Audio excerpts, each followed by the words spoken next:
Hello à tous, bienvenue dans ce podcast Action et Dévotion qui me tenait beaucoup à cœur et j'ai la joie aujourd'hui d'accueillir Pierre Mézières, mentor, coach et surtout pro de l'inconscient. Euh, ouais, bonjour et bienvenue déjà Pierre, merci d'être là. Salut Jérémy, c'est un Ouais. plaisir. Ouais, ça fait très plaisir.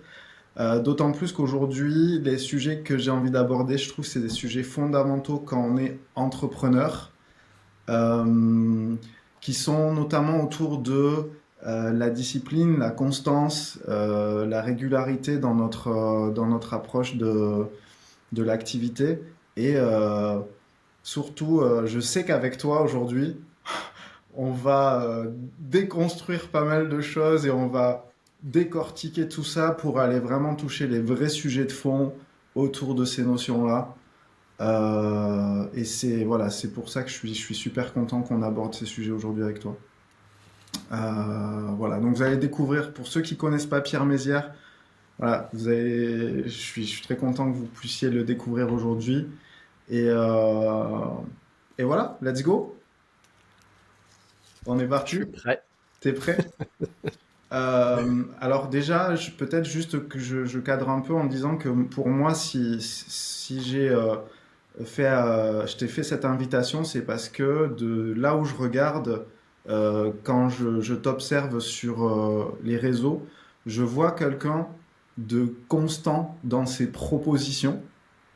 Voilà, je vois des posts, je vois que tu fais des propositions, enfin, il y a des newsletters, enfin, voilà, il y a de la proposition. Tu es là, tu es présent. Et en même temps, moi qui te connais un petit peu voilà, du cercle stellaire et puis d'autres, voilà, des points de contact que je peux avoir, j'ai la sensation que ça se fait chez toi depuis un espace, non pas de contrainte, non pas de il faut que donc de discipline entre guillemets, mais depuis un espace de d'élan en fait, d'élan. Et je trouve que c'est quelque chose qui est rare et je sais que nombreux sont les entrepreneurs, on est nombreux à surfer entre des moments de on a un élan et après on peut s'essouffler dans nos élans. Et du coup, on perd la motivation, on perd l'inspiration surtout, qui est quelque chose de tellement précieux. Puis agir sans inspiration, pour beaucoup d'entre nous, ça signifie plus agir du tout, quoi, en fait, parce qu'on a juste plus envie de le faire. Et donc, voilà, pour des entrepreneurs qui veulent monter une activité de coach, de consultant, d'indépendant, ou whatever, ben, on doit dealer avec tout ça. Euh, Du coup, la première question que j'aurais envie de te poser, c'est ça veut dire quoi pour toi déjà le mot discipline? Oh. Euh, je place très rapidement un mini contexte. C'est Ouais. que tout ce que je vais dire, pour moi, la priorité, pour vous, auditeurs et auditrices, la priorité, c'est ce que vous sentez bon pour vous. Hmm. C'est pas parce que je vais dire ce que je vais dire, ça va être soit utile comme putain, ça me parle de ouf et ça m'encourage, c'est possible, ça existe, j'ai envie de prendre ce chemin-là, génial. Comme ça peut être l'inverse. Putain, mais ce qu'il me dit, je trouve que c'est de la connerie, c'est de la merde en branche, j'ai surtout pas envie de le faire, mais génial. Hmm. Donc voilà, ça ne se substitue pas à votre sagesse intérieure, surtout pas. La discipline pour moi, c'est ni plus ni moins que quelque chose de mental. C'est génial, c'est un cadrage, recadrage mental. C'est ça ma définition de la discipline. Donc ça peut être génial, comme ça peut être complètement inefficace et une torture. Ok. Ok, donc ça viendrait, la discipline viendrait d'un espace mental pour toi, Pour, du mental. pour moi, oui. Je D'accord. mets, ouais. C'est ma définition à moi. Ok. Peut-être d'autres mettraient la discipline à d'autres endroits. Ouais, ok, ok, ok. Peut-être que cet échange, à des moments, j'amènerai aussi mon expérience, on verra. Mais déjà, j'aimerais que tu puisses dérouler, toi, là-dessus. Euh, J'aimerais en fait que tu nous dévoiles un peu les coulisses de comment ça se passe la créativité dans la vie de Pierre Mézières, tu vois. Comment, Ok, ok. comment ça se passe pour toi, le fait de faire un post, de créer une newsletter, de faire un atelier gratuit, de toutes ces propositions-là en fait? Hmm. Déjà, c'est rigolo parce que moi, je me trouve pas constant du tout. Mm. Et ça reste un jugement que je porte sur moi. Et puis, toi qui me trouves constant, ça reste un jugement que tu portes sur moi. C'est cool, hein? Ouais. Mm. Par exemple, la dernière newsletter que j'ai écrite, je pense que c'est en décembre. J'ai dit à tout le monde, c'est une newsletter qui paraît 2 fois par mois. Bon, bah, on est en avril. Et, et justement, aujourd'hui, je commence à me dire, mais j'en ai rien à foutre qu'elle paraisse toutes les 2 semaines, en fait. Mm. En vrai, j'ai envie de l'écrire quand j'ai envie de l'écrire. Mm. Donc, je vais changer la promesse de ma newsletter en disant, la newsletter qui paraît quand elle paraît. Voilà. Par contre, tu as la garantie quand elle paraît qu'il y a une très profonde valeur ajoutée dedans. C'est pas pour vendre mes services, c'est pas un catalogue, c'est de l'enseignement en fait. Mm. Et donc je suis encore moins, plus je m'observe, moins je veux faire d'efforts. Plus je veux être dans du flow, un truc naturel, suivre mes élans sans me poser de questions et sans chercher à les cadrer. Ce qui me fait peur, c'est clair. Il y a un truc en moi qui se dit oh, là ça va sur la newsletter, mais sinon il y a un truc en moi qui se dit non, c'est trop beau pour être vrai, tu peux pas faire juste ce que tu as envie, puis ce que tu sens, puis que ça marche et que tu gagnes de l'argent et que les gens ils aiment travailler avec toi et qu'il y a beaucoup d'amour dans toutes les sphères de ta vie. Ah bah non, c'est pas possible, faut quand même en chier quoi.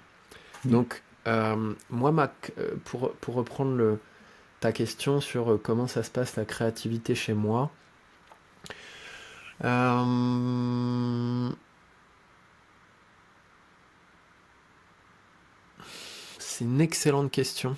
Donc je me pose un peu quand même.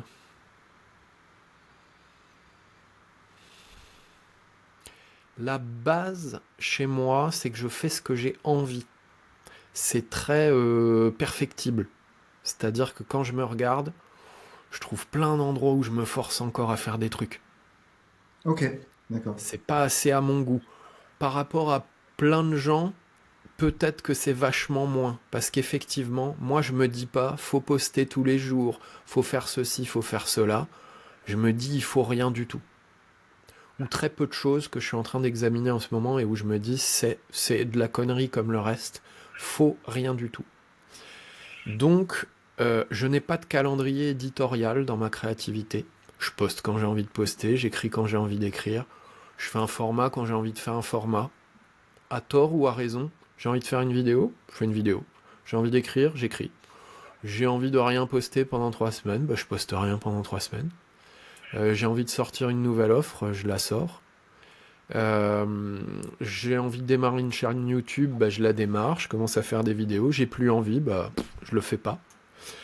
Et donc ma créativité est beaucoup basée sur ce que j'ai envie moi, et non pas les soi-disant règles d'entrepreneuriat de comment il faut faire.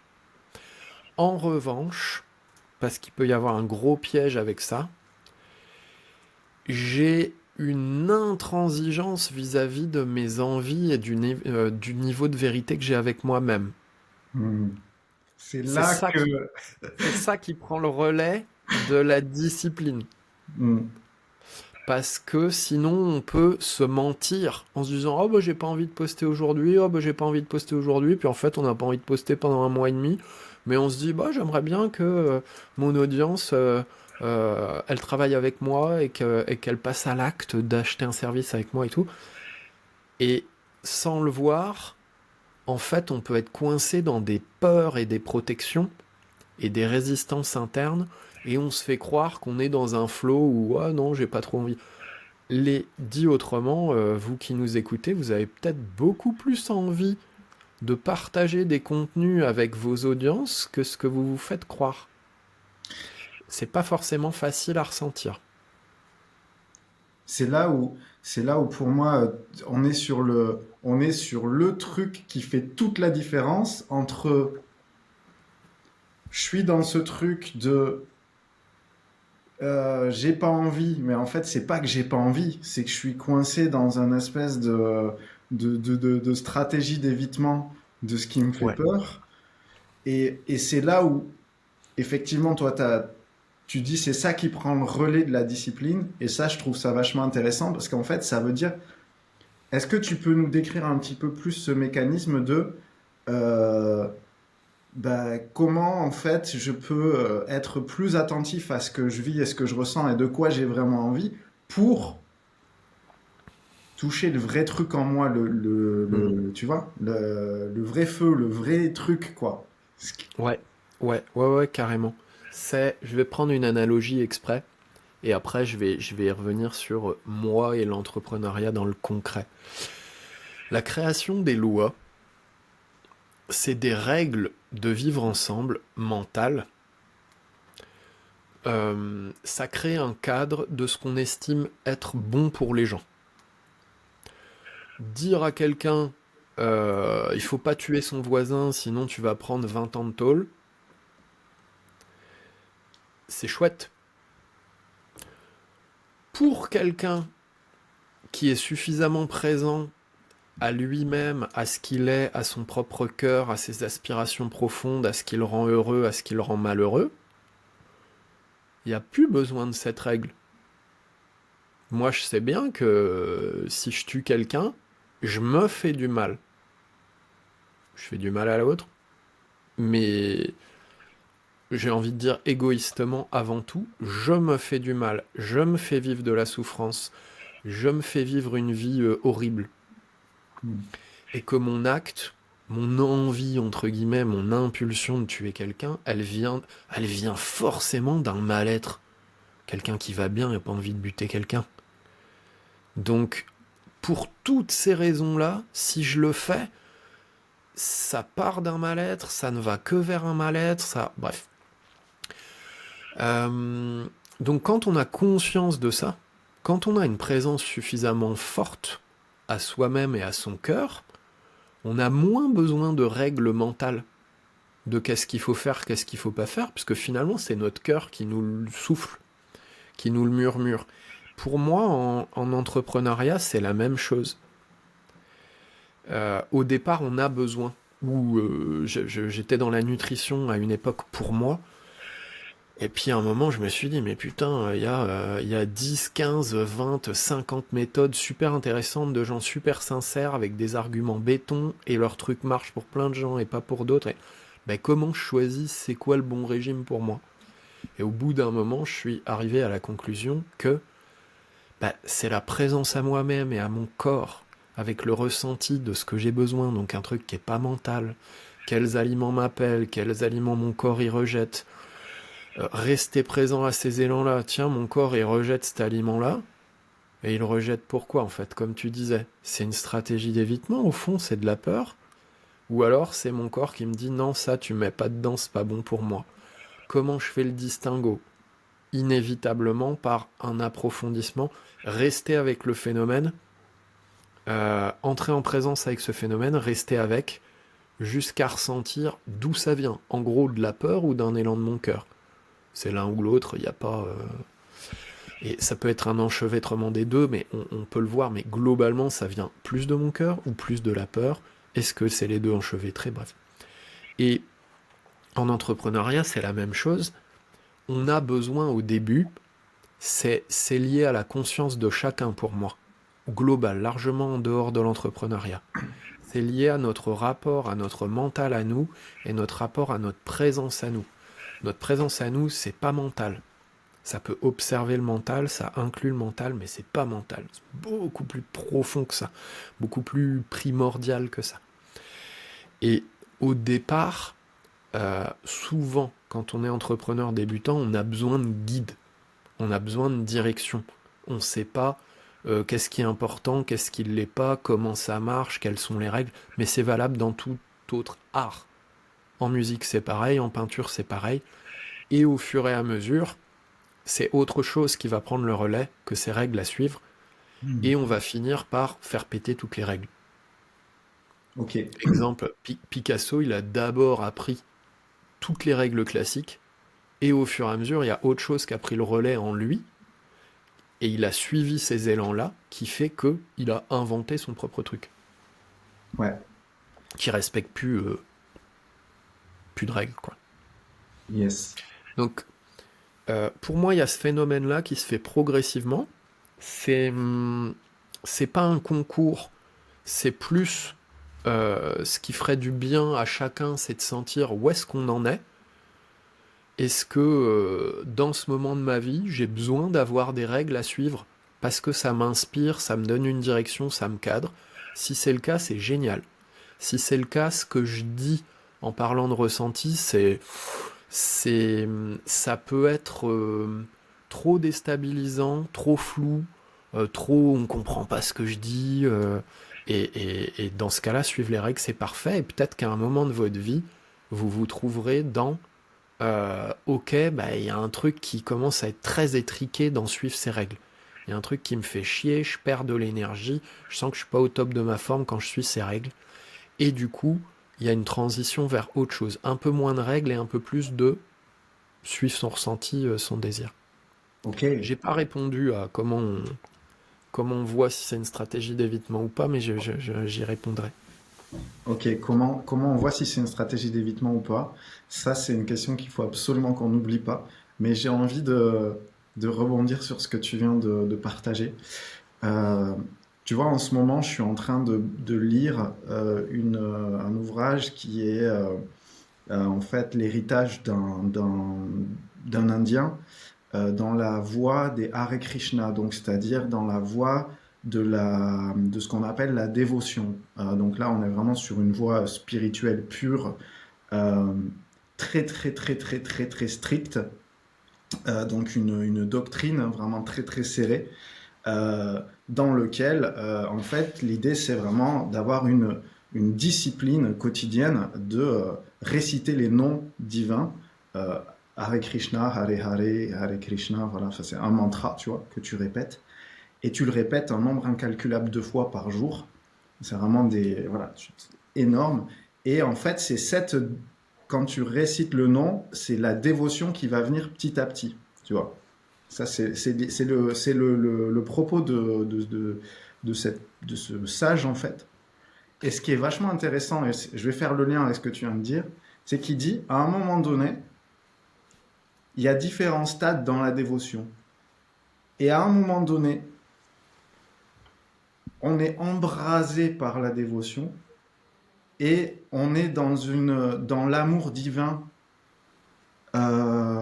qui fait que toutes les règles sont transcendées et que le dévot, il a plus besoin de suivre les codes et les règles qui jusqu'alors étaient nécessaires pour qu'il arrive à faire ce travail de connecter à cet embrasement et à cette dévotion et cet amour si intense.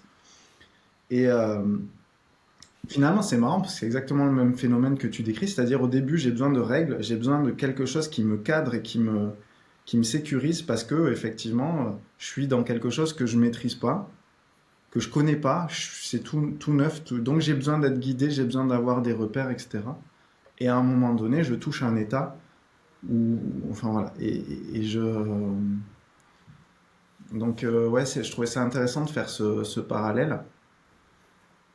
Et Euh, je te coupe. ouais, vas-y. euh, et même au-delà d'un besoin, ça peut être une envie. Mm. C'est-à-dire qu'on peut avoir... par exemple, quand j'ai commencé le chant, avec mes profs de chant, j'ai arrêté d'ailleurs, donc tu vois, je n'ai pas de discipline.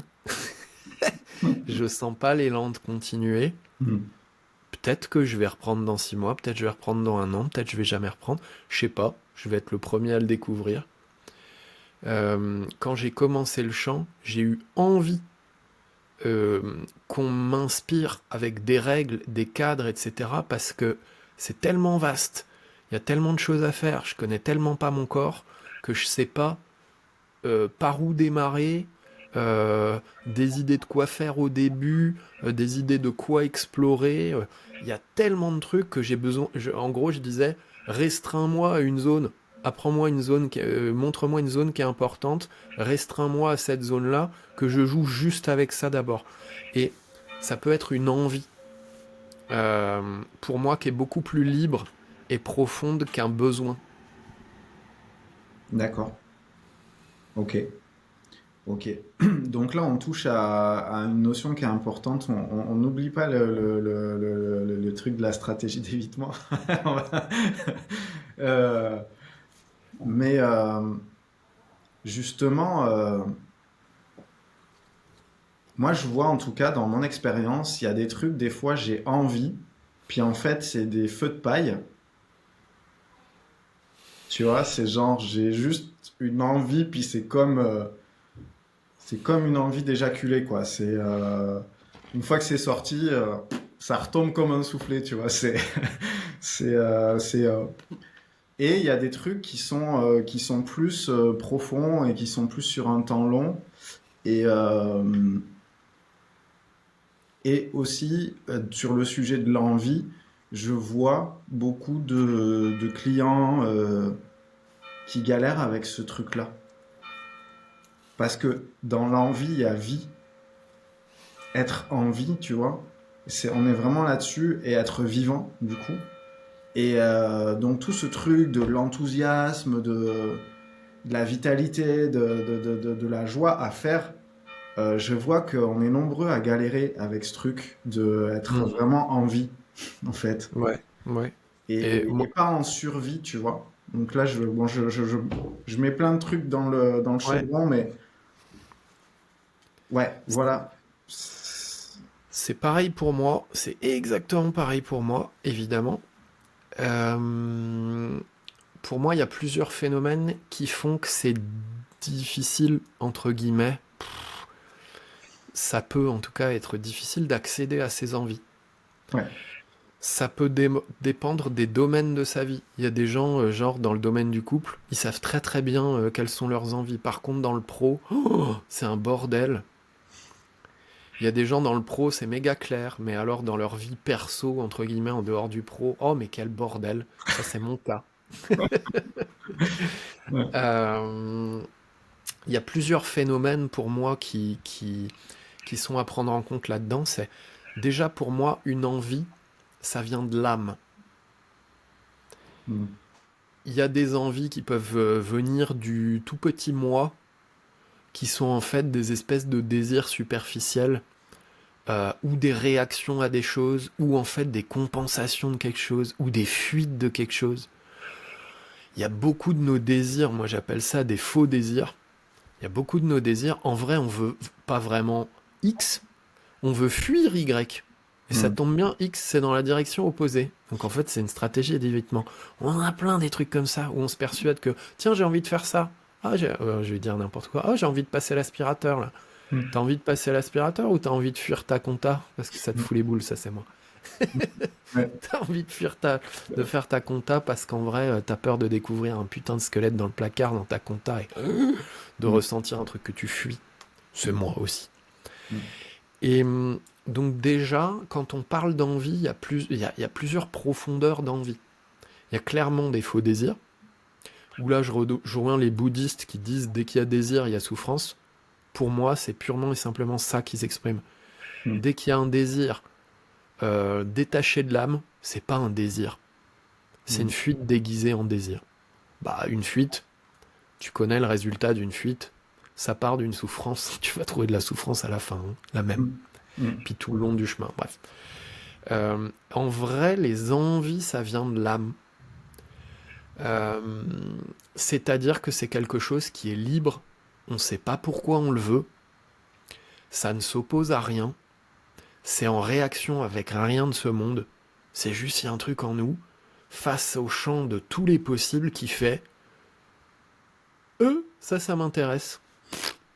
Pourquoi ce truc en particulier? Bordel, on n'en sait rien, on ne saura jamais. Mm. Et, hum, et après, ce qui est difficile là-dedans, donc, comme vous pouvez l'entendre, c'est profond, une envie. C'est méga profond, une envie. Ça peut faire flipper, parce que l'âme, ça peut faire flipper. Mm. De commencer à percevoir qu'on est plus que ce qu'on croit qu'on est, un petit humain séparé du monde extérieur, ça peut grave foutre les pétoches. Mm. Et donc, on peut avoir plein de mécanismes de protection pour être sûr de ne pas accéder trop vite, entre guillemets, à ses envies. Pour pas tomber nez à nez avec waouh, mais il y a des trucs en moi qui sont inéluctables, qui viennent de mon âme, qui de toute façon vont se faire. Que je le veuille ou non, ça va se faire, ça va se dérouler.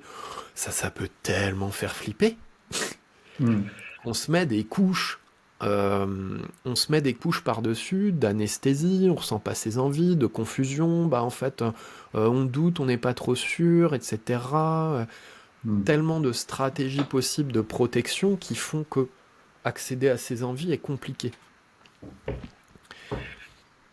Et après, quand on part d'une envie, ce qui est souvent le cas chez plein d'entrepreneurs, euh, en coaching, je peux les attiser sur des envies, et boum, ils tombent sur une envie, ah ouais, trop bien, bah, super, alors je fais ça, je fonce et tout, génial. Et peu de temps après, c'est le figement. C'est bah je sais plus, non, faut peut-être que je refasse le point sur tel truc, ouais, mais ma stratégie elle est pas claire, ah mais mon positionnement, mon persona, mon avatar, c'est pas clair et tout, ce qui peut être le cas, hein, mais...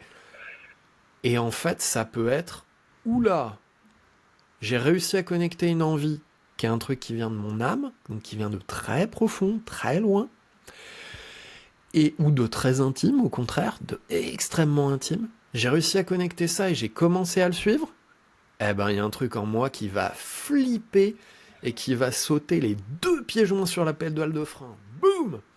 Ça fait trop peur, on perd trop le contrôle, il faut que ça s'arrête, c'est trop dangereux.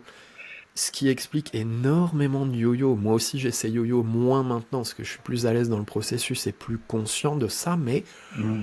euh, ce qui explique les yo-yo de bah je comprends pas, j'étais dans l'action, je passais à l'action, puis là je fais plus rien et je procrastine et puis j'arrive plus à rien parce qu'on est englué dans une protection, une peur, une résistance. Pour moi, c'est tout la même chose. Ah, c'est trop beau, c'est trop libre, c'est trop waouh, c'est trop infini. Du coup, on s'est tapé un énorme coup de flip et on s'accroche à un problème pour se rassurer et temporiser l'espèce de vertige de son propre cœur, de l'âme, de l'amour, de l'inéluctable, de l'éternel. Waouh!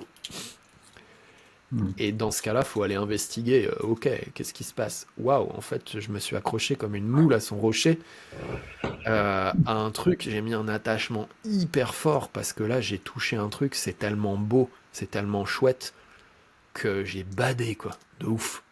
Trop beau pour moi. Et donc là, c'est la présence, le fait d'être présent à soi, d'être conscient de ce qui se passe en soi. Ouais. Ce qui Et fait que toi, t'as pas forcément d'ici de pratique, enfin justement une discipline, par exemple, de méditation, genre tous les matins. non, j'ai jamais eu. Alors j'ai compté jusqu'à présent et on en a. Je précise, on en a rien à foutre, hein, mais d'une puissance. J'ai plus de 5000 heures de méditation, moi, ces 12 dernières années. D'accord. Ça faisait, quand j'avais fait le calcul, ça faisait à peu près 2 heures par jour. Mais à aucun moment, je me suis dit, faut que je médite 2 heures par jour ou c'est important que je médite 2 heures par jour. J'en ai, mais rien à foutre. Le truc, c'est que c'était une nécessité. Mm.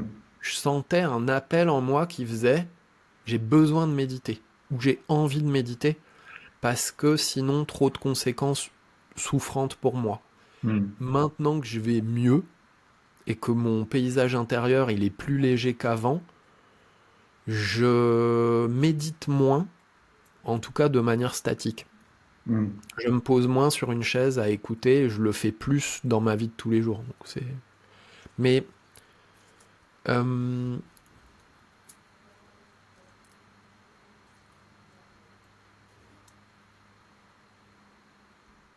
je peux dire que j'ai aucune discipline,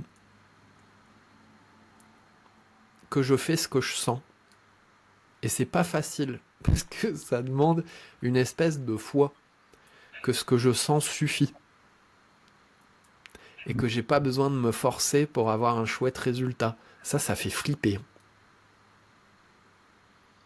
Ouais, Donc parce que c'est pas une discipline que j'ai, c'est une connexion avec moi. Et on l'a tous, hein. Là je parle de moi, mais ouais, on l'a tous. Euh, Ceci dit, on peut avoir des élans de «Oh, j'ai envie d'expérimenter la discipline». Et ça c'est génial. J'en ai aussi. mm, Régulièrement, je me dis «Yes, tous les matins je vais me faire ça». mm, Parce que ça me fait plaisir d'expérimenter cette énergie de cadrage de moi-même. Mais du coup, pour moi, je ne fais que répondre à mes envies, je ne fais que suivre mes envies, parce que je me dis pas, euh, je vais me faire de la discipline parce que ça va m'octroyer tel résultat, mais j'ai envie d'expérimenter la discipline parce que ça a l'air marrant. La mm. discipline pour la discipline, ça a l'air marrant. J'ai envie de faire cette expérience de tiens, de me discipliner. Je sens en ce moment des élans comme ça. Ok. Le, le, je trouve très difficile de voir ce qui se joue vraiment en nous. Mm, Moi, je fais ça depuis 13 ans parce que j'ai ces élans-là, je sais pas les expliquer. Je constate que bah, mes clients, par exemple, je peux leur dire ça, il y a trop de choses qui sont inconscientes pour le moment. mm, Et du coup, quand ils s'introspectent et quand ils essaient de sentir pourquoi ils se mettent la gueule dans le fossé, pourquoi ça n'avance pas, pourquoi ils procrastinent, bah ils n'y arrivent pas. Et moi, c'est la même chose. Hein. Là, je me suis mis carafe pendant 4 jours, je fais de l'insomnie et autres. Là, ça y est, je sens que ça me fait.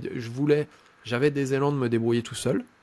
Maintenant, au bout de 4 jours de ça, j'entre dans un élan de ok, j'ai envie de me faire aider, là, mm, parce que je patauge.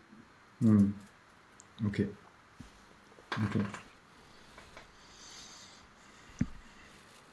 Ouais, donc en fait, là, ce que je retiens à ce stade-là de la discussion, c'est que euh, c'est très au cas par cas cette question de la discipline. Il n'y a pas de réponse unique et qu'en fait, on peut avoir besoin à des moments de mettre en place une discipline dans sa vie, mais qui en fait est surtout, en tout cas, c'est ce qu'on souhaite, le résultat d'une envie d'expérimenter. Tiens, bah là, pendant, disons, 3 semaines, j'ai envie d'expérimenter ce que ça fait de me lever à 5 heures, par exemple, parce que j'ai envie de le voir, quoi. Ou j'ai envie de voir ce que ça fait de méditer une demi-heure par jour pendant 10 jours, ou whatever. Ou je vais voir ce que ça fait si je poste une fois par semaine, une fois par jour pendant 2 semaines. Complètement. Voilà, enfin, ce genre de truc. Donc ouais, j'entends bien que selon les phases où on est dans nos différents domaines de vie, ça peut avoir des... Enfin, on entre dans des phases différentes.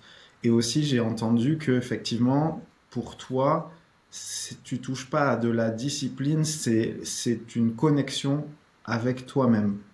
C'est ça. Ouais, ok. Et alors, il y a une autre notion que je trouve intéressante, c'est la notion de l'effort. Et ce que j'observe, en tout cas dans ma vie là actuellement, c'est que euh, il y a une forme d'effort que je ne peux plus faire. C'est-à-dire qu'il y a un endroit où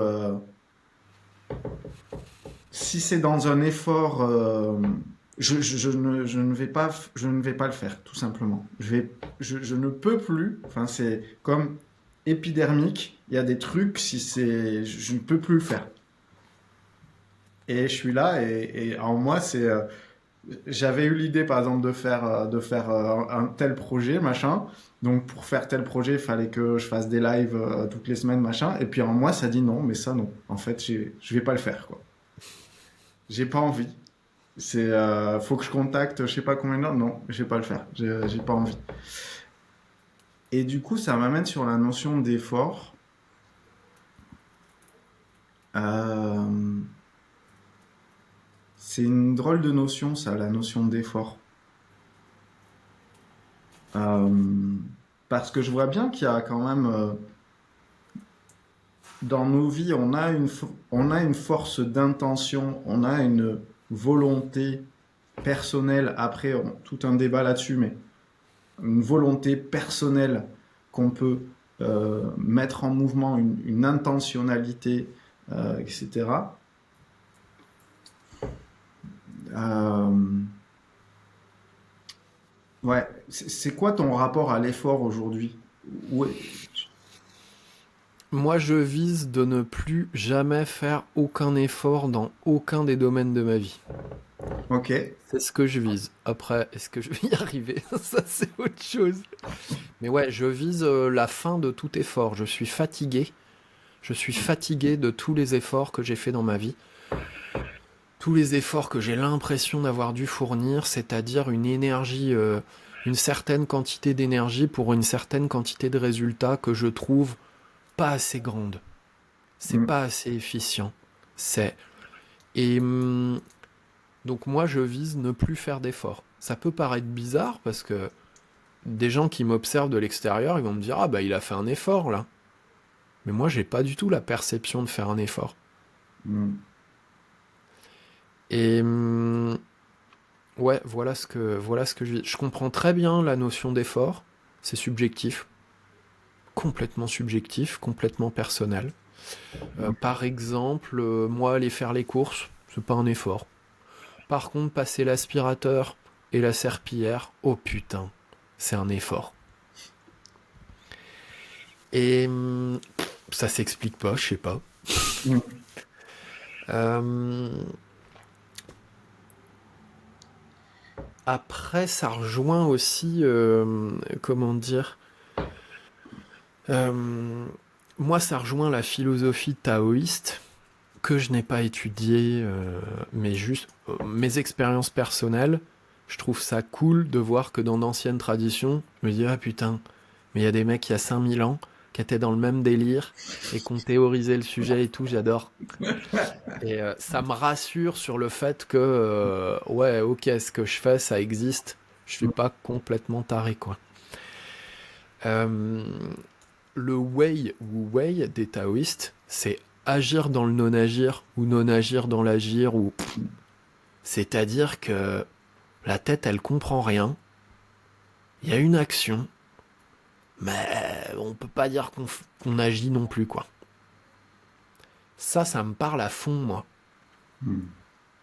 Et ça me parle de la dualité et de la fusion entre qui on est petit humain et notre âme, ou qui on est petit humain et la voix de Dieu en nous, qui nous dit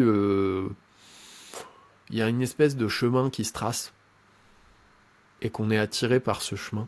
Genre, moi je suis coach, je suis pas charpentier, franchement, ça vient de mon âme. Hein. Mm. Je l'ai pas décidé humainement, je l'ai juste reconnu. Une vocation, ça se reconnaît, ça se crée pas. Parfois, j'entends des horreurs des parents ou des conseillers scolaires ou autres qui pensent qu'une vocation, c'est génétique, on en hérite. Je me dis, mon Dieu, mais non. Ta vocation, au mieux, ton gamin, il peut essayer plein d'activités et à un moment, il y a une activité où il se fait, oh, putain, ça me fait un truc vachement plus profond que d'habitude. J'ai un truc avec ça, j'ai envie de l'approfondir. Mm. Et pour moi, il y a ça dans la notion d'effort et de non-effort. C'est que pour moi, plus je suis connecté à mon âme, c'est-à-dire plus je suis connecté au silence en moi, qui me souffle un élan, genre, tiens, j'ai envie de ça, moins je vais faire d'efforts. Par contre, plus c'est what the fuck pour la tête, parce que mon élan d'aujourd'hui, c'est peut-être l'inverse de l'élan de demain. Ouais, c'est ça. C'est Hmm. ça. Ah ouais, je vais te poser une question. Alors, ça, je vais peut-être me prendre un mini coaching dans la face en live, mais on n'est pas à l'abri. Je prends le risque. Non, mais tu vois, par exemple, moi, j'ai la sensation de là où j'en suis aujourd'hui, de euh, j'ai une partie de moi, j'ai l'impression qu'il s'en fout un peu de tout, tu vois. Et je sais pas si c'est une protection tu vois, à quelque chose de genre, je m'en fous, ou si c'est que je crée des trucs depuis un espace qui n'est pas le désir habituel comme je créais avant, qui était plutôt de l'ordre ça j'ai envie et machin. Donc du coup je crée à partir d'un autre espace de moi-même, mais il y a comme du coup un espèce de détachement par rapport à en fait je m'en fous un peu de ce que je suis en train de créer. C'est bizarre. Tu vois, je suis en train de créer des trucs et bizarrement c'est pas si important que ça pour moi. Parce que ce qui est précieux pour moi là-dedans n'est pas du tout dans la forme que je suis en train de créer, et plutôt dans les relations que je suis en train de construire. En fait, c'est plutôt au cœur de tout ça ce qui est essentiel, tu vois. Mais le projet en lui-même, là par exemple, je suis en train de créer une communauté autour de la vente non duel, voilà. Ben, il y a un truc au fond de moi qui me dit c'est pas si important. Tu vois, je suis là, je me dis c'est pas si. Je suis en train de créer une activité de coaching, j'adore faire ça, mais à une époque, je me disais, ouais, je vais devenir le coach, machin. Tu sais, j'ai une espèce de truc de je vais devenir ça, et puis ça m'animait. Je me dis, ouais, et puis je carbure plus du tout.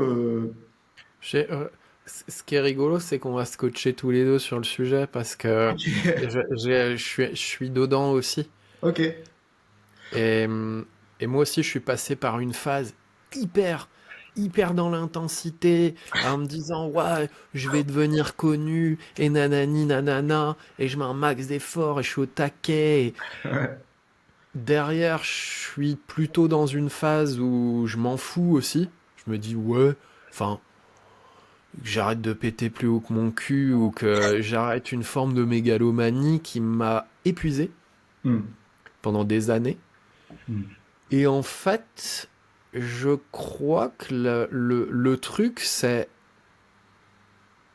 et tu t'en fous, et moi aussi, et on s'en fout parce qu'on sait très bien que ça va pas changer la face du monde, que quelque part qu'on fasse ça ou qu'on fasse pas ça, on en a rien à foutre.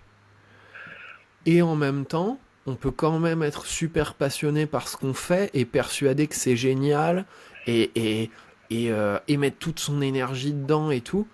Et pour moi, ça, c'est hyper what the fuck. Hmm. De me dire, je peux me lancer à fond là-dedans et j'y crois et c'est génial et je vais faire des miracles avec ce truc. Et que en même temps, bah, ça sert à rien. Ouh! Il y a un truc en moi qui veut choisir forcément et se raccrocher à un truc genre ah non, non mais alors ça va changer le monde ou alors non bah ça sert à rien du coup tranquille. Eh, Ouais, c'est soit l'un, soit l'autre. Ça peut pas être les deux en même temps, quoi. C'est.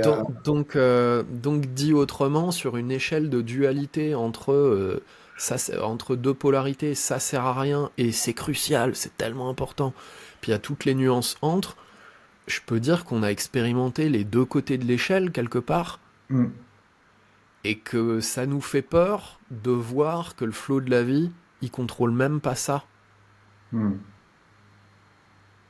C'est-à-dire, on peut se raccrocher ni à l'un ni à l'autre, on peut se raccrocher à rien. Moi, je sais que perso, ça me fait bader.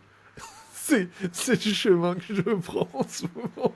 Ça me fait flipper. Parce Tu qu'il y vois, a un lâcher de contrôle de ouf. tu peux te raccrocher à rien. Ouais, ouais, j'entends derrière le saut dans le vide. Dit autrement, moi je me dis qu'un être humain heureux, c'est un être humain complètement schizophrène. Complètement schizo. Elle est bonne, ça va. Celle-là, je vais la noter. Ce sera peut-être le titre de la vidéo. Un être humain heureux, c'est un être humain complètement schizo. Bon, je sais pas si ça va passer pour les gens qui sont vraiment schizophrènes, mais Non, ça, évidemment. Je dis ça dans le sens comique du terme et pas du non, tout pas du dans le tout. sens ni souffrant ni médical, évidemment. Mm. Ouais, j'entends. Ok, ouais, ouais, ouais. Ouais, ouais, j'entends. Et derrière, pour moi, il y a aussi un sujet, tu vois, que finalement, ce que j'observe, parce que bah, je côtoie beaucoup d'entrepreneurs, je coach des entrepreneurs. Donc, ouais, quand je dis entrepreneurs, c'est beaucoup des coachs, des thérapeutes, des gens voilà, de ce milieu-là. Et c'est comme si j'observe que je suis juste un élément parfois pour les gens de favoriser l'émergence d'un micro-alignement de plus qui fait que tout d'un coup, potentiellement, suite à une séance, ce micro-alignement va faire que là, il va y avoir la brique qui fait que je tac, tac, tac, tac, tac. Et là, ça, tout d'un coup, il se passe un truc dans le monde manifesté parce que il y a eu ce dernier ajustement qui a fait que, ah tiens, tout d'un coup, il y a quelque chose qui se passe. Et, et, euh, je trouve que finalement, dans l'entrepreneuriat, il y a des choses qui fonctionnent et des choses qui fonctionnent pas. Et que finalement, c'est tellement fin, l'alignement, tu vois, le fait que, grosso modo, ce que je proposais il y a 2 ans, qui avait du mal à fonctionner, ce que je propose aujourd'hui, c'est pas si différent. C'est juste que ça s'est tu vois, ça s'est fine-tuné jusqu'à devenir vraiment pertinent avec les gens en face qui sont pertinents. Enfin, tu vois, c'est comme tout un ajustement. Et c'est pour ça que là, je vois passer des pubs sur les réseaux de gars qui te vendent des méthodes pour remplir ton cabinet de thérapeute ou de coach en une semaine, tu vois. Et je suis là, je dis, mais les gars, mais comment tu peux faire une promesse comme ça, quoi? Je suis sûr à 100% qu'il y a des gens, ils vont appliquer cette méthode, ils vont faire tout comme il faut, leur cabinet va pas être plus rempli, j'en suis sûr. Ben, Et, c'est certain. et c'est certain, tu vois. Et, euh, et bref, voilà. Donc, je me suis un petit peu perdu dans le déroulé, j'ai abordé plein de choses. Euh, mais voilà, j'observe aussi que la motivation, le fait de voir qu'il y a des résultats qui apparaissent, c'est aussi le fruit d'un alignement très subtil et qui se fait sur la durée. Et oui, des fois, il y a nécessairement le fait de faire intervenir des coachs ou des thérapeutes ou des gens qui t'aident, mais ça reste quand même un fine-tuning, quoi. Je sais pas quelle est ta vision de ça. Hmm, moi, ma vision de ça, c'est je me sens en phase avec toi parce que franchement, quand j'ai commencé comme thérapeute il y a 11 ans, et ce que je fais maintenant, franchement, je fais la même chose qu'il y a 11 ans. Ouais. Ça n'a pas changé. Ce qui change, c'est que j'ai eu plein d'envies de connaissances de différentes choses. Donc j'ai exploré différentes choses, comme le coaching par exemple. Et du coup que je peux me servir de mes connaissances au service de ce truc qui est là depuis 11 ans, qui est d'essayer d'aider l'autre. Euh, Moi, pour ma part, en faisant porte-parole de son âme. C'est les mots que je mettrais aujourd'hui sur ce que je fais. Je Hmm. capte quelque chose de inconscient chez les gens, qui est conscient chez moi, donc je leur dis en gros, bah moi je capte ça chez toi, est-ce que tu t'en rends compte? Hmm. Je capte ça chez toi, ça peut être des peurs, des résistances, ça peut être des talents, ça peut être des ambitions, des aspirations, une mécanique de la personne en fait se fait du mal par tout un circuit de pensée émotionnelle et je suis capable de détailler les étapes, tu fais ci, tu fais ça, tu fais ça, tu fais ça. Est-ce que tu le vois? Parce que Hmm. du coup quand tu le vois, bah tu vois que c'est comme si tu te giflais toi-même. Donc quand t'as mal, tu comprends mieux pourquoi t'as mal, puis tu comprends mieux comment tu peux faire différemment. Et du coup, ouais, j'ai l'impression d'approfondir ce que je fais depuis 11 ans, en le dépouillant de plein de protections et plein de peurs. J'ai l'impression de faire la même chose, mais d'une manière beaucoup plus fluide qu'avant. Hmm. Ok, ok. Et ouais, c'est marrant parce que du coup, ça me fait penser à Séverine, qui est ta chérie et euh, pourquoi je pense à Séverine, c'est parce que pour moi, elle fait partie tu sais, de ces entrepreneurs qui sont fulgurants comme ça, tu sais, tout d'un coup, ils apparaissent sur le marché, puis tu sais, ils font, tu sais, ça là, ah ouais, toi t'es là, toi déjà? Ah ouais, ok, ok, d'accord, bon bah, très bien, tu vois, Et j'ai l'impression que justement le marché de l'entrepreneuriat, du coaching, il met en avant ces profils-là, Bah ouais, tu vois, forcément. en mode, hé, Forcément. regardez, on a eu tel client, il a fait x10 en 6 mois, il fait 10 000 € par mois, waouh. Alors qu'en fait, c'est genre 1% des gens, quoi. Oui. On est... Ouais. Et puis, ces personnes-là, ça dépend de son chemin de vie, ça dépend de ce que son âme, elle veut, Mm, ça dépend de tellement de choses. Séverine, elle a signé 15 000 € en un mois, là. mm, Ça fait 1 an et demi qu'elle est entrepreneur. Pile poil. ouais. Moi, après 1 an et demi d'entrepreneuriat, je pense que je faisais 5 000 € à l'année. Ouais, Mais, mais en fait, on peut pas comparer nos élans d'âme. ouais. Ça n'a aucun sens. Mm, C'est absurde comme pas possible. Moi, si je me compare à Séverine, je pourrais tellement me massacrer. mm, Mais ça sert à rien. Elle fait autant ou plus que moi, alors que moi, ça fait 11 ans que je suis à mon compte. Mais en fait, c'est pas ce que mon âme veut. Ce qui est mm. important pour moi n'est pas forcément ce qui est important pour elle. Et les rythmes sont différents. Aujourd'hui, elle fait 15 000. Si ça se trouve, dans 10 ans, je fais 3 millions, elle fait 200 000, on sait pas. Ouais. Ouais, où ça se trouve, où ça se trouve dans Ça se trouve, dans dans 10 deux ans, ans, j'ai elle fera arrêté. 3000 parce qu'en fait, elle est plus heureuse comme ça et que Ouais, finalement, elle complètement. retrouve Complètement. voilà, et toi, enfin, ouais. Et moi, si ça se trouve, dans 10 ans, j'ai arrêté et je sais pas, et je suis maçon. J'en sais rien, en vrai. J'y crois Yes. pas du tout. Mais On sait pas. Ou charpentier. on, on sait jamais. On sait jamais. On sait Donc, jamais. Ouais, tu me feras signe si jamais t'es maçon ou charpentier. ça marche. Mais ouais, si je résume, si je résume ce que je dis, donc moi je suis pas en train de dire aux gens, ouais, on en a rien à foutre de rien, il y a pas besoin de faire d'efforts, ça sert à rien de poster et tout, parce que c'est exactement la même chose que de dire, faut poster tous les jours, t'as pas le choix, faut être sur tous les réseaux, faut être sur TikTok, faut. Moi je suis pas sur TikTok parce que je trouve ça nul à chier, ça m'appartient. Moi, mon regard sur TikTok, c'est que c'est abrutissant as fuck. J'ai strictement pas envie d'encourager les gens à aller là-dessus. Je suis pas sur LinkedIn pour le moment et parce qu'il y a un mélange de mensonges chez moi et je trouve ça tellement costard cravate et corporate. C'est pas ce qui m'attire le plus, mais chacun ses goûts. Bref, on, on, euh, on m'a déconseillé de rester que sur Facebook. Facebook, c'est une plateforme vieillissante et machin et trucs muches, et puis il y a trop de coachs dessus. Bah, moi, je fais tout sur Facebook. Bah, je sais pas, je l'aime bien cette plateforme. Bon, bref.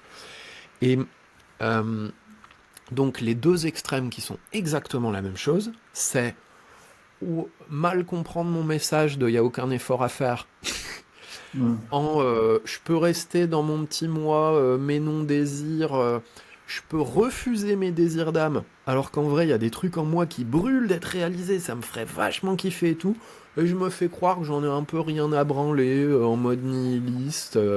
Bah ça, ce que ça va donner, c'est pas de résultat, de la souffrance, de l'ennui, voilà.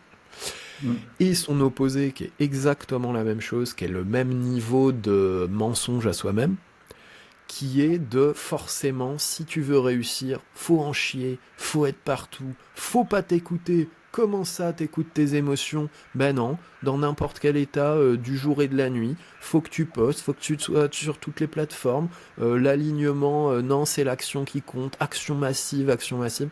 C'est le même bullshit côté pile et côté face, hein. Et moi, ce que je dis, ça fait hyper peur. C'est clair, ça fait hyper peur, mais en vrai, il y a un truc en nous qui a des vraies envies. Et quand on les suit, ça marche. Par contre, quand on les suit, c'est un chemin et de connexion plus profonde à soi, et de rencontres plus profondes avec des peurs, des résistances et des attachements qu'on a. Mais ça, c'est clair, c'est pas un chemin de bisounours. Ça va faire apparaître tout ce qui est plus profond. Aussi bien ce qui est hyper dans le flow chez nous, aussi bien ce qui résiste au flow. Donc on va se prendre ces peurs, ces résistances, etc., qui étaient inconscientes avant. en frontal dans la gueule, c'est évident. Et on va devoir les accueillir, les traiter, voir ce qui est le plus important pour nous au bout d'un moment, de les avoir accueillis, etc. Choisir, ok, qu'est-ce qui est le plus important pour moi? Est-ce que c'est l'appel de mon âme ou est-ce que c'est résister à l'appel de mon âme, etc., etc. Et ça, c'est un chemin qui marche. Il fait peur parce qu'on se dit, ça n'est pas possible que juste en faisant ce que j'aime, ça marche. C'est trop beau pour être vrai. Je vois quasiment personne le faire. Moi, j'en ai chié avec ça. Hein. Aujourd'hui, je peux donner l'impression que c'est facile pour moi. Putain, qu'est-ce que ça m'a fait peur, qu'est-ce que j'en ai chié, parce que autour de moi, ben moi, je voyais quasiment personne ou personne le faire. Et j'avais un seul constat, c'était, mais putain, tout ce que je vois qui m'entoure, ça me fait pas rêver, j'ai pas envie de faire ça. Mais je savais pas du tout si moi, écouter mes envies, ça allait marcher. Je le savais au fond de moi, mais putain, qu'est-ce que ça fait peur. C'est pas parce que je le savais que c'est facile. Et encore aujourd'hui, je lutte avec ça. Je me force à faire des choses qui servent à rien, en fait. Qui produisent pas de résultats. Donc, moi, mon mantra quand j'accompagne des entrepreneurs, moi, c'est de leur dire, si t'en as envie, ça marche. Par contre, ça marche à condition que tu prennes vraiment au sérieux cette envie, que tu la minimises pas pour te rassurer, la fulgurance et l'intensité de cette envie, et inévitablement, tu vas te prendre toutes tes peurs et bullshit dans la gueule. Et il va falloir les regarder, les accueillir et les traiter. Si tu fais ça, c'est obligé que ça marche. Parce que ton chemin d'âme, c'est obligé que ça marche. Hein. Ça, on n'a pas la puissance de s'opposer à son chemin d'âme. Ouais, c'est une belle conclusion. C'est une belle conclusion. Il y a peut-être un angle qu'on n'a pas complètement abordé, mais je sais pas si on va l'ouvrir maintenant, parce que il est déjà, enfin voilà, on a déjà, ça va, t'as 2-3 minutes, parce qu'on a... Ouais, carrément. Ok. Et puis il y a la question de comment on voit si c'est une stratégie d'évitement ou pas aussi. Bah, tu l'as quand même développé. Alors, on a peut-être essayé d'éviter le sujet de la stratégie d'évitement. Mais on peut développer un peu plus si tu veux, mais pour moi, tu l'as abordé dans le sujet à un moment donné. Tu as parlé de ça, de comment je distingue en fait si c'est une stratégie d'évitement ou pas. Ouais, mais clarifions ce truc-là parce que c'est primordial. Comment, comment je, Comment je peux savoir si je suis en train de suivre mon envie, mon flow, je go with the flow, be water my friend, tous ces lieux communs un peu qui pourtant viennent d'une forme de sagesse à l'origine, mais qui sont... comment je peux distinguer si je suis en train de vraiment suivre un flow authentique ou si je suis juste en train d'aller passer l'aspirateur alors que le vrai truc, c'est faire la compta. Comment je fais? J'ai une réponse fondamentale et puis après j'ai du concret. Dans le concret, je fais comment? Mais la réponse fondamentale est aussi importante. La seule chose qui nous permet de discerner quoi est quoi en nous, il n'y en a qu'une seule, c'est de la présence. Il n'y a rien d'autre qui permet de faire ça. La présence, c'est ce truc chelou qui fait que face à un ressenti, un élan, un phénomène vivant en nous, quand on reste avec, à un moment on a le regard lucide. On voit quoi est quoi. Par exemple, eh ben en fait, c'est une peur, c'est un élan de séparation et de protection, et qui se déroule sous la forme de tel truc. Ou ben, j'en ai vraiment envie, et en même temps, ben, y a une peur qui essaye de me raconter par-dessus que non, c'est pas possible, si c'était vrai, ça se saurait, gna gna gna gna gna. Il n'y a que la présence qui permet le discernement et le regard lucide. Maintenant, comment est-ce qu'on accède à ce niveau de présence? Pour moi, c'est par deux choses inévitables. Et je pense que tu vas me rejoindre. Un, on ne peut pas faire l'économie de prendre du temps pour plonger dans sa vie intérieure, ressentir ce qu'on ressent avec présence, et en ressentant ce qu'on ressent, ça se clarifie. Donc on ne peut pas faire l'économie de s'intéresser à soi et de prendre du temps pour s'intéresser très sincèrement à sa vie intérieure, se faire des rendez-vous avec l'intérieur de soi. C'est impossible d'avancer et de réussir plus fluidement sans faire ça. Et deuxièmement, on a besoin d'être aidé par des gens qui sont plus facilement en présence de ces phénomènes-là, qui ont un discernement plus grand et qui vont nous aider en résonance, c'est ça un gourou, dans le bon sens du terme, qui vont nous aider à connecter gourou en nous, qui sait facilement discerner ce genre de choses. Moi, ça fait 13 ans que je me fais accompagner, c'est mon premier poste de budget après logement et alimentation, ça l'est depuis 13 ans. Je ne pourrais pas être dans ce niveau de détente et de non-effort, même s'il y a encore beaucoup trop d'efforts et de souffrance pour moi dans ma vie, mais je ne pourrais pas être à ce niveau de surf avec la vie si je ne m'étais pas fait aider. C'est évident. Je continuerai d'être dans des stratégies d'évitement sans voir que je suis dans des stratégies d'évitement. Je continuerai de me protéger de plein de choses, d'élan de mon âme, de quantité d'amour, de ma vocation, mais c'est évident. Ces gens-là nous aident à travailler la présence à nous aussi. Ils le disent pas forcément, mais c'est ce qui se passe.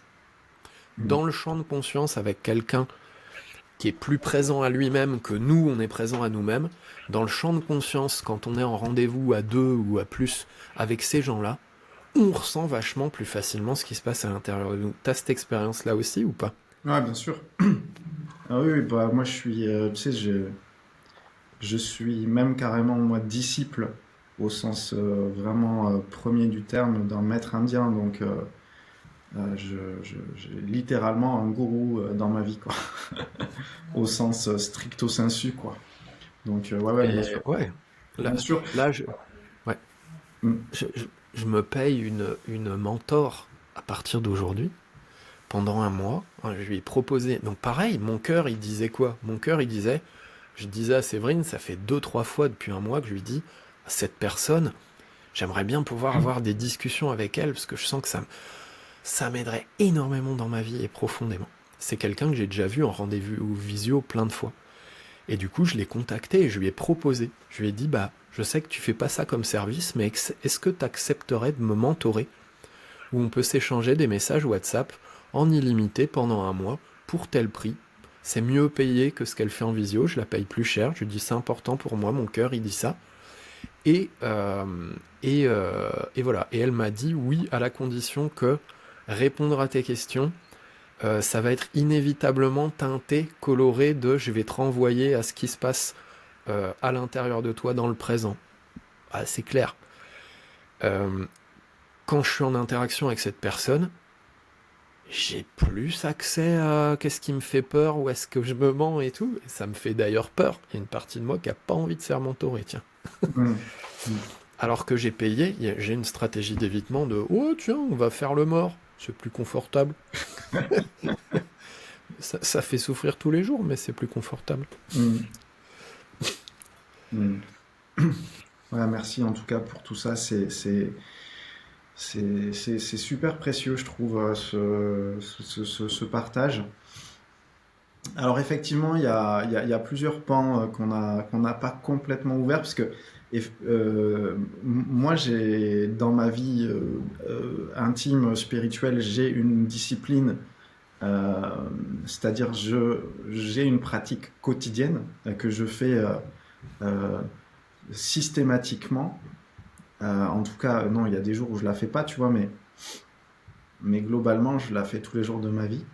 Euh, et c'est un sujet passionnant. Je pense qu'on pourrait en discuter encore, tu vois, encore un moment. Et il y a aussi un autre sujet, peut-être qu'on pourra réserver, c'est qu'on n'a peut-être pas encore abordé, c'est le fait qu'il y a des gens qui sont en souffrance, et je me mets dans le lot aussi, euh, parce que il y a un décalage entre ce que je crois que je veux et ce que je veux tout au fond de moi. Et donc, mon conscient est focus sur quelque chose que je crois que je veux. Je l'obtiens pas, ça me fait souffrir. Parce que en réalité, c'est pas que la vie me donne pas ce que je veux, c'est que je veux pas ce que je veux. Tu vois? Et ça, c'est un sujet aussi que je pense que tu as dû pas mal creuser. Et que je creuse toujours, moi aussi je Ouais. souffre beaucoup trop Ouais. à mon goût dans ma vie, même si franchement aujourd'hui Mm. je m'évalue vraiment heureux à 8 sur 10 dans ma vie. Mm. Ce qui est, ce qui est déjà dingue pour moi, Mm. qui vient d'un passé et d'un karma bourré de souffrance et de maltraitance. Putain, déjà quand je me regarde, je me dis wow, ma vie est géniale et c'est dingue. Et pour autant, bah 8 sur 10, ça appelle en moi à aller plus loin. Ça me fait plaisir d'aller plus loin, même si ça fait peur, même si c'est pas facile, même si c'est laborieux pour l'instant. Et je veux juste rebondir sur ce que tu disais, c'est que on est bien d'accord que la confusion sur ses envies, c'est une manière de pas fusionner avec Dieu. Mm. Dieu étant, à mon sens, l'amour universel, infini, inconditionnel. C'est une stratégie pour se faire souffrir. C'est ok, on en a plein. Mm. Mais identifier que ces problématiques-là, elles sont là pour ça, pour moi, ça peut être, au bout d'un moment de son chemin, ça peut être une grosse étape. De se dire, waouh, ok. Donc en fait, je pourrais baigner dans de l'amour de manière constante, et ça me fait peur. Donc il y a des endroits où je m'en protège de telle manière. Par exemple, en mettant de la confusion sur mes envies. Et à quel point j'ai envie de ça, et à quel point j'en ai rien à foutre de ça. Donc pour moi, en termes de dévotion, moi j'y connais rien. J'ai suivi aucune voie traditionnelle, je n'ai aucune discipline, je n'ai aucune pratique spirituelle. Et je me contente de suivre ce que je sens. Mm. Et pour moi, la dévotion, tu vas me dire comment c'est pour toi, mais pour moi, la dévotion, j'ai l'impression que le but ultime, c'est la fusion avec Dieu, quelque part d'être dans les bras de Dieu. Oui, oui, oui, oui, on pourrait tout à fait le dire comme ça. Du coup, c'est d'une Après, il y a- douceur infinie, Mm. d'un, d'un- d'un- d'une vitalité infinie, d'un amour infini, d'une compassion infinie, d'une force intérieure infinie, de waouh, putain, je peux vraiment me reposer sur le divin complètement parce que c'est ce que je suis. Donc j'arrête de séparer l'humain que je suis du divin que je suis. Waouh, c'est enfin, pour moi c'est ça l'éveil. Peut-être que je me trompe, mais Oui, oui, dans le, beaucoup le... d'endroits, il y a ça, et après, il y a plein de subtilités selon les approches. Il y a des voies dévotionnelles où le dévot reste le serviteur de ce truc-là. Il n'est pas forcément... euh, il est en union par l'amour, mais il reste quand même à sa place de serviteur. Tu vois. Et il y a des voies où oui, tu fusionnes. Le but est de fusionner complètement, sans séparation. Ouais, il y a plein. Après, il y a plein de subtilités, bien sûr. Mais oui, oui, on est sur ce registre-là.